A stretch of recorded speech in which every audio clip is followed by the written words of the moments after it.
Hello chess lovers, Suren here, and in this video I would like to share with you a game from a record-holding blindfold chess simul given by American Grandmaster Timur Gareyev. In 2016 in Las Vegas, Timur Gareyev played 48 blindfold games, thus beating previous world record held by FIDE master Marc Lang, who played 46 games. When breaking that record, Gareyev played simultaneously against 48 participants without sight of the boards. Against 43 on-site opponents and 5 online opponents, he scored 35 wins, 7 draws and 6 losses. What is interesting, Gareyev performed his simul while riding an exercise bike. Of course, it will be naive to expect high-level games from this simul. That's why in this video we will go quickly through one of his games which was played against Omar Bobadilla. Let's see what happened on the board. Gareyev opened up with g4. This is Grob's attack, and Bobadilla responded with d5, bishop g2, e6.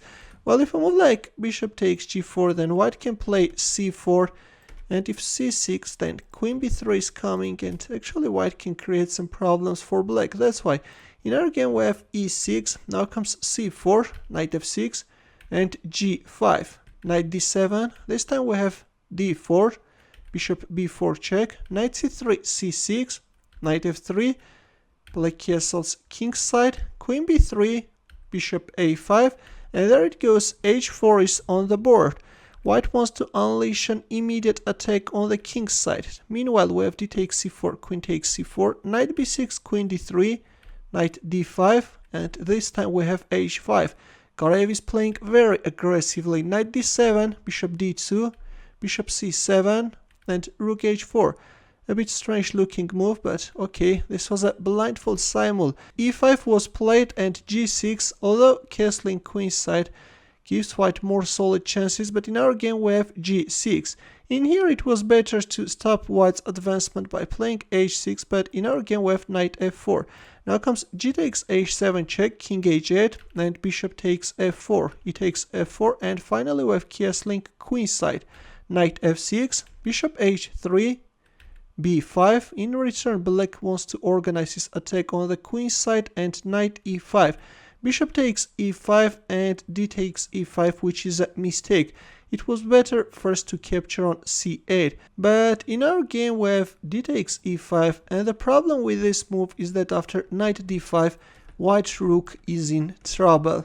Gareyev captured on c8 and black won white rook. Knight takes d5, rook takes c8, knight c3, and rook d8. Black has a totally winning position. Queen f3, we have the exchange of rooks on d1 and queen g5. Queen e4, queen g1 check, king c2, and queen takes f2. Not a good move. It was better to move back the queen on g5, prevent any possible queen f5 moves, and then start munching white pawns. But in our game we have queen takes f2, and this actually allows white to create counter-attacking chances. Now comes queen f5. Rook c7 and e6. f6 was played, which is losing. It was better to play f takes e6, and in this case actually white can force a draw by a perpetual check. But in our game we have f6, and now comes queen d3. f3 was played, and believe it or not, but after e7 black resigned. Of course, black could prolong his resistance, as this was a blindfold simul. Still, black could make moves and try his luck, but he resigned after e7. In the final position after king d2, still white needs to struggle a lot in order to win this position, but after e7 on move 32 we have a resignation. In the end, as usual, would like to ask you to solve a chess puzzle. Please take a look at this position and try to find the winning move for black. I will wait for your answer in the comment section. Thanks for watching. For more games, consider subscribing to my channel. Also, press the bell button to get notified about new uploads. I will see you in my next video. Take care.